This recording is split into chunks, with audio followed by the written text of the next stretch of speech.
നമസ്കാരം. മലയാളി വാർത്താ പ്ലസിലേക്ക് സ്വാഗതം.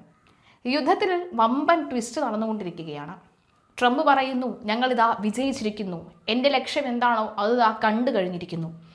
എന്നാൽ ഇറാൻ ട്രംപ് പറഞ്ഞതിന് പിന്നാലെ തന്നെ അറ്റാക്ക് നടത്തുന്നു. ഇറാന്റെ അറ്റാക്കിനെ പൂർണ്ണമായും തടഞ്ഞുകൊണ്ട് IDF രംഗത്ത് വരുന്നു.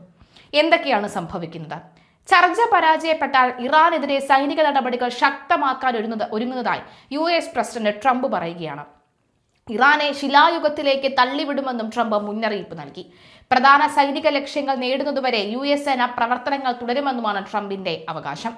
അതേസമയം ഭരണകൂട്ടമാറ്റം തങ്ങളുടെ പ്രധാന ലക്ഷ്യമല്ലെന്നും അദ്ദേഹം പറയുകയാണ്. സംഘർഷത്തിന്റെ അവസാനം അടുത്തിരിക്കുകയാണെന്നും ട്രംപ് അവകാശപ്പെടുന്നു. ഈ യുദ്ധത്തിൽ അമേരിക്ക ജയിച്ചു, ഇറാൻ തോറ്റു തുന്നമ്പാടി എന്നാണ് ട്രംപ് പറയുന്നത്.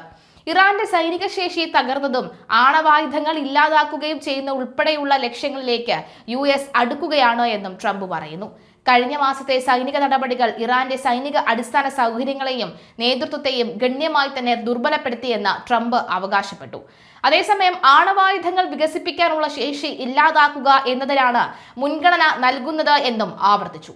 ഇറാൻ വ്യവസ്ഥകളുമായി യോജിച്ചില്ലെങ്കിൽ അടുത്ത 2-3 ആഴ്ചയ്ക്കുള്ളിൽ ആക്രമണങ്ങൾ വർദ്ധിപ്പിക്കുമെന്ന് ട്രംപ് പറയുകയാണ്.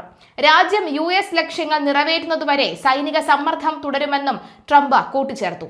US സേന വലിയ പുരോഗതി കൈവരിച്ചിട്ടുണ്ടെന്നും ഓപ്പറേഷൻ എപ്പിക് ഫ്യൂറി ഇറാന്റെ മിസൈൽ ശേഷി, നാവികസേന, സൈനിക നേതൃത്വം എന്നിവയ്ക്ക് ഗുരുതരമായ നാശം സംഭവിച്ചതായും ട്രംപ് അവകാശപ്പെട്ടു. ഇറാന്റെ മിസൈൽ ഉൽപാദന ശേഷി നശിപ്പിക്കുക, നാവിക ശക്തി ദുർബലപ്പെടുത്തുക, ഇറാൻ ആണവായുധം ലഭിക്കില്ല എന്ന് ഉറപ്പാക്കുക എന്നിവ ഉൾപ്പെടെയുള്ള US പ്രധാന യുദ്ധ ലക്ഷ്യങ്ങളിലേക്ക് അടുക്കുകയാണ് എന്ന് ട്രംപ് പറഞ്ഞു. പ്രധാന സൈനിക ലക്ഷ്യങ്ങൾക്ക് ഇതിനോടകം തന്നെ ഗണ്യമായ നാശനഷ്ടങ്ങൾ സംഭവിച്ചിട്ടുണ്ടെന്ന് ട്രംപ് കൂട്ടിച്ചേർത്തു. ഇറാന്റെ നാവിക വ്യോമ സേനകൾക്ക് വലിയ നാശനഷ്ടം സംഭവിച്ചതായും അതിന്റെ നേതൃത്വം ഘടനയ്ക്ക് വലിയ നഷ്ടം സംഭവിച്ചതായും പ്രസിഡന്റ് അവകാശപ്പെട്ടു. ഇറാനെ ആണവായുധങ്ങൾ നേടുന്നതിൽ നിന്ന് തടയുന്നത് US നയത്തിന്റെ പ്രധാന ലക്ഷ്യമായി തുടരുന്നു എന്ന് ട്രംപ് ആവർത്തിച്ചു. ഒബാമ ഭരണകൂടത്തിന്റെ കാലത്ത് ചർച്ച ചെയ്ത ആണവ കരാർ ഉൾപ്പെടെയുള്ള മുൻ നയതന്ത്ര ശ്രമങ്ങളെ വിമർശിച്ച ട്രംപ് ഈ പ്രശ്നം നേരത്തെ തന്നെ പരിഹരിക്കേണ്ടതായിരുന്നു എന്നും പറഞ്ഞു. ഒന്നാം ലോക മഹായുദ്ധം, രണ്ടാം ലോക മഹായുദ്ധം, കൊറിയൻ യുദ്ധം, വിയറ്റ്നാം, ഇറാഖ് എന്നിവയുമായി ഇറാനെതിരെയുള്ള യുദ്ധത്തിന്റെ സമയക്രമം താരതമ്യം ചെയ്തു. ഇറാന്റെ പ്രതിരോധം 1 മാസത്തിൽ കൂടുതൽ നീണ്ടു നിൽക്കില്ല എന്നും ട്രംപ് ചൂണ്ടിക്കാട്ടി.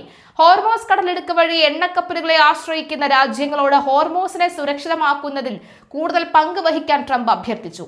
ഊർജ്ജ സ്ഥിരത നിലനിർത്തുന്നതിനുള്ള ശ്രമങ്ങളുടെ ഭാഗമായി വെനസ്വേലയുമായുള്ള സഹകരണം അദ്ദേഹം എടുത്തു പറഞ്ഞു.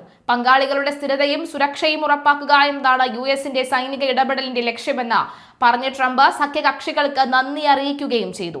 ഹോർമൂസ് കടലിടുക്കിലൂടെയുള്ള എണ്ണ അമേരിക്കയ്ക്ക് ആവശ്യമില്ല എന്ന് പ്രസിഡന്റ് ട്രംപ് വ്യക്തമാക്കി. ഹോർമൂസ് തുറന്നില്ലെങ്കിൽ ഇറാന്റെ ആണവ പ്ലാന്റുകൾ ആക്രമിക്കുമെന്ന് നിരന്തരം ഭീഷണി മുഴക്കിയതിന് പിന്നാലെയാണ് ട്രംപ് നിർണായക തീരുമാനം തുറന്നു പറഞ്ഞത്.